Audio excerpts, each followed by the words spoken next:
ಆಪೋಸಿಟಲ್ಲೊಂದು ದ್ವಾರ ಮಾಡಿದ್ದೇವೆ. ಸೊ ನಾವು ಎಂಟ್ರ್ ಆಗುವಾಗ ಮೇನ್ ದ್ವಾರ ಇದೆ. ಆ ದ್ವಾರವನ್ನು ಮಾನ್ಯ ಮುಖ್ಯಮಂತ್ರಿಗಳು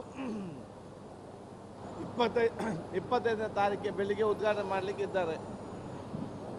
ಇದು ಕೂಡ ನಮ್ಮ ಕರ್ನಾಟಕದ ಮತ್ತೊಂದು ಕಲೆ ಏನಿದೆಯಾ ಇವತ್ತು ಬಹುಶಃ ನಮ್ಮ ಈ ಫರ್ನಿಚರ್ಗೆ ಸಂಬಂಧಪಟ್ಟ ಹಾಗೆ ಆ ರೀತಿ ಇವತ್ತು ಒಂದು Karnataka state forest development corporation ಮತ್ತು PWD ಮುಖಾಂತರ ನಾವು ಇದನ್ನು ಅನುಷ್ಠಾನ ಮಾಡಲಾಗಿದೆ. ಕೆಲಸ ಪೂರ್ತಿಗೊಂಡಿದೆ. ಅದೇ ರೀತಿ ಗ್ರ್ಯಾಂಡ್ ಸ್ಟೆಪ್ಪಿನ ಮತ್ತು ನಮ್ಮ ಬ್ಯಾಂಕ್ವೆಟ್ ಹೈಕೋರ್ಟ್ ಸೈಡ್ ದ್ವಾರ ಕೂಡ ಇವತ್ತು PWD ಟೆಂಡರ್ ಮಾಡಿದ್ದಾರೆ.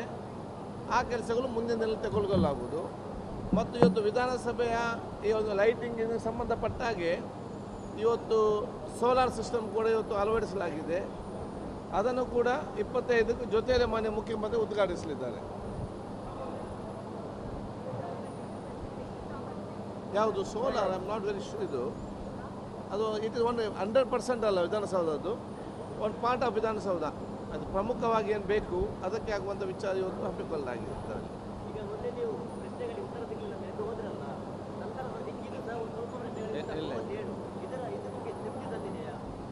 ಅಲ್ಲ, ಬಹುತೇಕ 80% ಬಂದಿದೆ.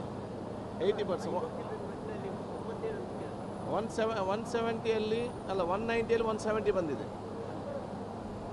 ಈಗ ವಿಧಾನಸೌಧ ಆವರಣದಲ್ಲಿ ನಾಯಿಗಳಿಗೆ ಒಂದು ವ್ಯವಸ್ಥೆ ಮಾಡಬೇಕು ಅಂತ ಅದು ಏನಾಗಿದೆ ಡೆವಲಪ್ಮೆಂಟ್? ನಾವು ನಮ್ಮ ಅಭಿಪ್ರಾಯ ಮತ್ತು ಯೋಚನೆಯನ್ನು ಡಿಸ್ಕಸ್ ಮಾಡಿ ಸರ್ಕಾರಕ್ಕೆ ಸಲ್ಲಿಸಿದ್ದೇವೆ. ಸರ್ಕಾರ ತೀರ್ಮಾನ ತಗೊಳ್ಬೇಕು. Dog shelter. Thank you.